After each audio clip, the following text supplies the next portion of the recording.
Okay, so here's where we left off in our last video, and it says right here, test your favorite pen here. So I wanted to be clever, do something really different, and I wrote my pen test. And this page essentially just wants you to make sure you want to do this. You have to make a decision, close the book, hide it on a shelf, or continue on to the next page and find out why this book exists. You are still here. Well then, it's best to read on, as you have demonstrated that you are the person to finish this book, the one I have been waiting for. Before we proceed, there are some tools you must acquire. You're going to need them to complete the tasks in this book. A journal, pair of scissors, some glue, a stapler,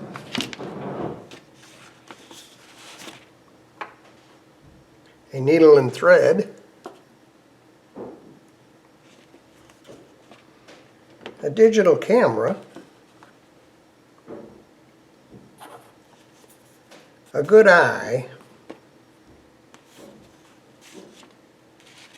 and a courageous spirit. Collect these items and place them next to you.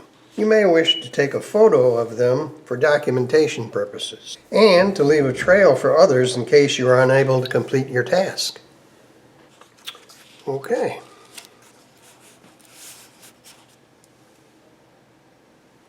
For this part of the story, I'm going to need you to use your imagination just a little bit. You'll see here in a moment a picture of Carrie Smith, the author. Well, I'm going to have to play her part in the next part of this video. So, it's going to depend on you to, like I say, use your imagination just a little bit here. And of course, Carrie and I look so much alike, it should be easy for you to do. Several years ago, I was on my way home after spending a long day in the library doing research. In the last few years, I had become obsessed with making connections between various books and ideas, and began spending large amounts of time investigating all manner of things. I had started to see the world as an intensely fascinating and seemingly unlimited place, full of an almost infinite number of books, many with wonderfully enticing titles. On this day, I had spent a few hours reading The Library of Babel,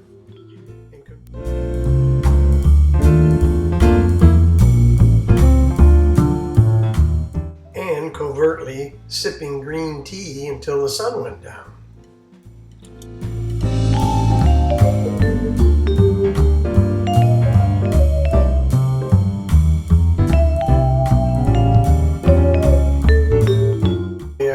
The time and that I was at risk of missing dinner entirely. So I packed up my things and ran out of the room, leaving the book I had been reading spinning wildly on the desk. You can recreate this effect using this book right now if you like.